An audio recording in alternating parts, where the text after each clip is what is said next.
Welcome back. Today we're going to take a look at the comments and then we're going to take a look at 10 Solana coins under 1.5 billion market cap. Okay, let's check out the comments first. Oxygon96 says, can you explain how you picked the 314 moving average for altcoins and for BTCs? Yes, for everything, the skinny pink line works tremendously. It is absolute magical.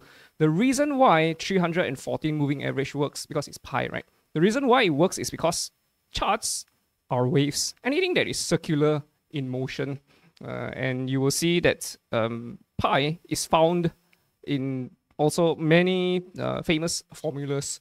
Anything that is circular in motion. So anything from the smallest atoms, the particles of neutron, electrons, through the biggest planets, and okay, let me give you a good example. Sine wave, right? Sine wave. A sine wave is basically a circle moving around the dot in motion, right? A circle is like a dot that is, okay, wait, let me see.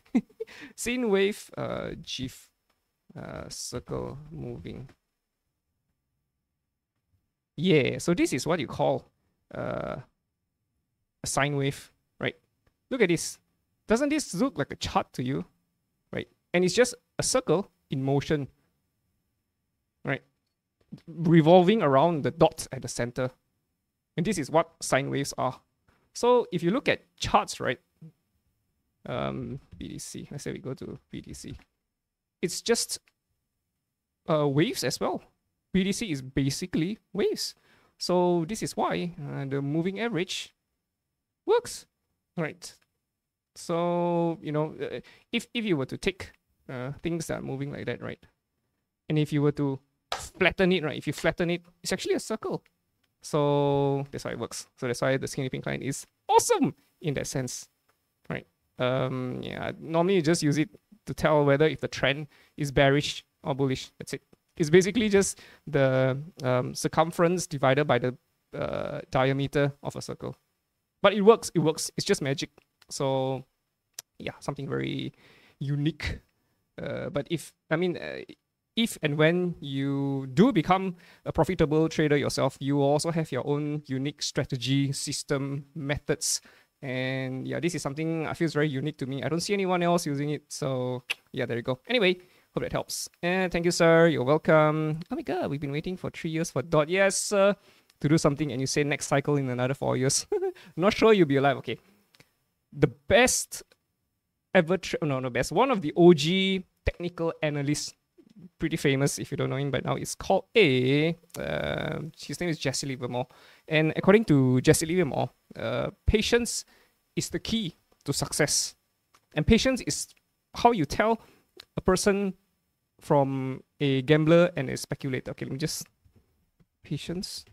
Jesse Livermore. Okay, Jesse Livermore has another book that, if you haven't watched it yet, just read it yet. Jesse Livermore, Reminiscence of a Stock Trader. Right, this is the book. Okay, where is it? Reminiscences of a Stock Trader. Okay, PDF. You probably find a PDF. Reminiscences of a Stock Operator. You should read this book. Very good. It's very good. Anyway, yeah. So patience is the key to success, not speed. Time is a cunning speculator's best friend if he uses it right. The king himself. To anticipate the market is to gamble. To be patient and react only when the market gives the signal is to speculate. We are speculators. We are not gamblers. Sure. So we shall wait patiently. Check INJ. We just did INJ yesterday. We'll do another video on this. Okay, Propy. There's nothing much for Propy. Propy is above the skinny pink line. We are still above the skinny pink line. The bullish trend is still on. Sure, we could still go higher, but there's nothing for us to work with at the moment. We're quite oversold, so there could be a rally coming on for Propy. Moving on, we're doing a very yes. This is a good project, plenty of upside. Venus. Nothing for Venus. We're already under the skinny pink line. There is a rising channel. But before that, yeah, nope. Nothing much for us to work with. Where's this? Nice work, pal. Lol, you're right. Matic went to $5.50 for the pink line. Mu is dropping a bit, sitting at 0.00. Okay, let's look at Mu.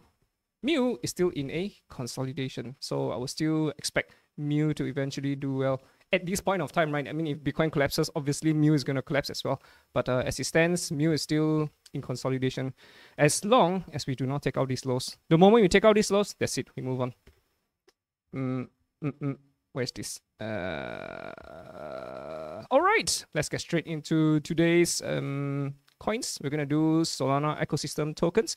We're gonna start with under 1.5. So BONK will be the first one, followed by PYTH, Jupiter, Wormhole, Book of Meme, Helium, Terra, Raydium, Ionet. Ionet is freshly out of the oven.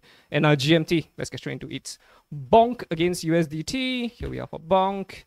Okay, T8 BONK USDT. Here we are for BONK. Okay, BONK is still above the skinny pink line, but there is a danger that things could head lower.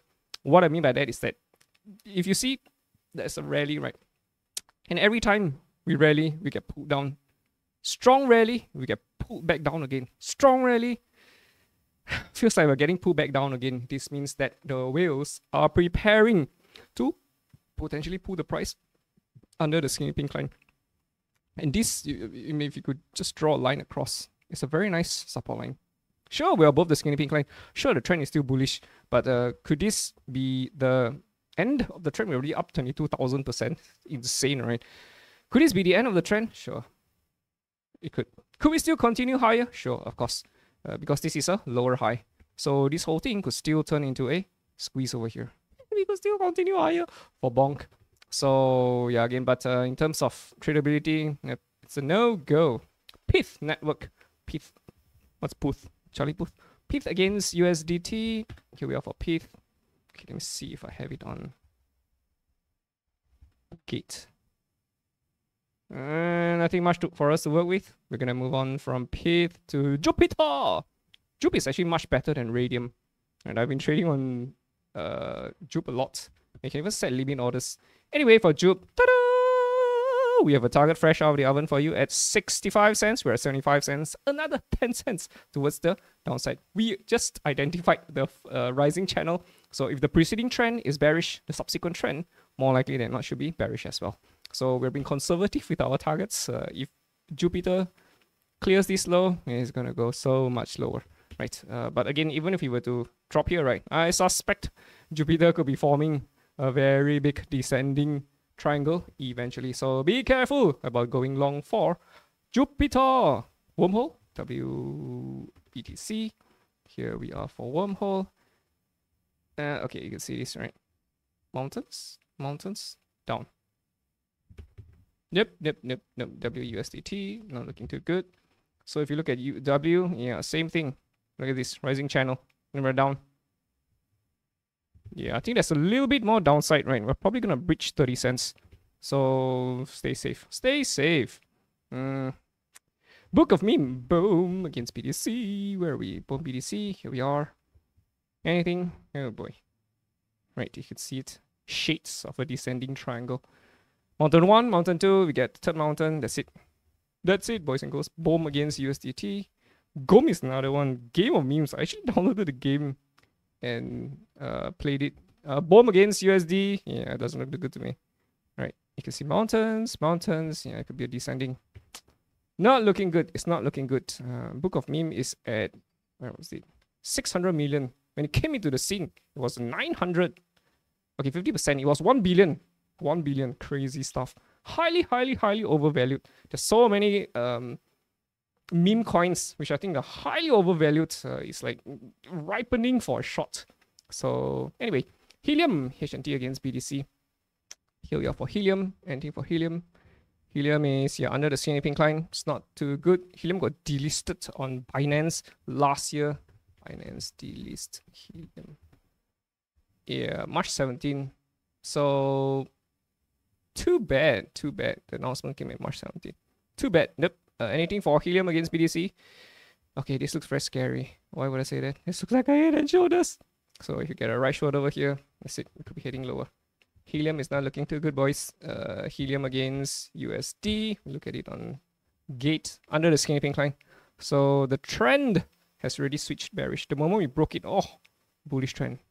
Woohoo! And after that, now we're back down. So that's why it's very, very important to take profits. Right? Take profits at noisy areas. So you see, there's a bit of noise over here as well. Right? Profit taking was happening over here. Another noisy area, right? This is where you take profits. So anyway, moving on would be, where's this? Helium. Lunar Classic, LUNC. LUNC against USD. Okay, so get on crypto. Okay, LUNC USD, okay, it looks very deceiving. It looks like as if Lunar Classic could be forming a squeeze. Okay. If you look at LUNC on CoinMarketCap, I don't think it's what you think it is. If you look at Lunar Classic, let's turn off the skinny pink line. Yeah, that's because there's a big drop. So anything for Lunar Classic, sure, you can argue that we could turn into some, you know, big squeeze if we want to. But it's very important that we don't take out these lows, right? The moment you clear these lows, that's it. We move on. We're out. But as it stands, yeah, still potentially we could do something. But even if I were to make an entry, even if you were to make an entry, we'll be late. We will have to wait for some clarity over here first, right? So yeah, nip. Raydium. Raydium is always giving out errors. Anything for Raydium? No. Accumulation, bam, blasted off. Again, noisy area over here. Profit taking is happening. There's another noisy area over here. So for Raydium to go up higher, there has to be proper consolidation first. And we have to stay above the skinny pink line. Very important. Right. So if we get mountain ranges, yeah, and if we break under the skinny pink, that's it. That's it. We move on. That's it. So yeah, Raydium doesn't really look too good to me. At this point of time, if we were to see strong moves, then yeah, potentially there could be a tradable continuation, bullish continuation chart pattern, but not at the moment. IONET, IO against USD. Here we are for IO. Okay, IO is just freshly out of the oven. But if you zoom into the smaller time frames, I normally won't. But for now, I will do it for today. Reason being, it's quite obvious, right? If you look very carefully, this is a 5-wave move. Wave 1, wave 2. It's very obvious. Wave 1, wave 2. You see this? It's a rising channel. Rising channel. All the tips touch. Not touch, but it's a rising channel. It's a very clear rising channel. Even this as well. Okay, it's really down. It's down. So we are more likely than not to head towards... Hey, yo bro. $3.20. This is the target that we have for IO.net. So this will be another 15% towards the downside. So yeah, we'll probably complete the 5 waves move towards the downside. Like this. So we'll probably clear these lows as well. But is this the bottom? After this, no more downside? It's just up from here? No, again, we're not sure. Right, you can count it. Normally when things drop, they drop in waves of 3 or 5. So that's that's IONET.u GMT against BTC. Anything for GMT? Okay, let's go back up to the daily. The GMT is just down under the skinny pink line. Right, no signs of life. It's just down. Against USD, yeah, we're under the skinny pink line. We attempted to break above the skinny pink line, but we failed. And we came back down. Yeah, there's really weakness. So we move on from GMT. Alright, boys and girls. I guess that's it for today's top 10 Solana coins under 1.5 billion market cap. Hope you guys enjoyed it. Have a great weekend. And if you have yet to check out the video that we did yesterday about Dragonfly Capital coins, go check it out. See you in the next one. Have a great day. Bye.